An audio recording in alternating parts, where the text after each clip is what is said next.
So if this is an acid Ha, then after the loss of protons, it becomes H plus and A minus. They dissociate like this, and this A minus is the conjugate base. So that species which remains after giving up the protons is the conjugate base. If this is stable, then only the acid will donate its proton, and the acid will donate its proton only when the conjugate base is quite stable. Acidic strength increases when the charge on the conjugate base can be delocalized over two or more atoms via resonance. That means a conjugate base which is resonance stabilized is more stable than a conjugate base which is not resonance stabilized. Example is acetic acid is stronger acid than CH3CH2OH, that is ethanol. Acetic acid is very much acidic, organic acid. It's among organic acids it's quite strong, while the alcohol is a very weak acid. So pKa value is huge. Why? What is the reason? Acetic acid, after it loses the protons, so it becomes acetate ion and H plus. If we try to write the acetate ion, then we see that this is resonance stabilized. When ethanol dissociates, ethoxide ion is not resonance stabilized. That is why it is a lesser stable conjugate base than the resonance stabilized acetate ion. The next point is weak acids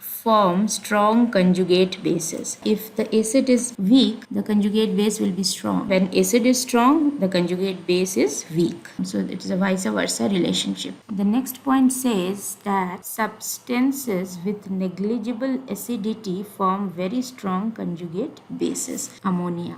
And this NH2 minus is a very strong base. Methane is also a very weak acid, strong conjugate base. So ammonia, it is actually a base, and if you compare it in terms of acidity, obviously it's a very weak acid. Methane also is a very weak acid. They give very strong conjugate base.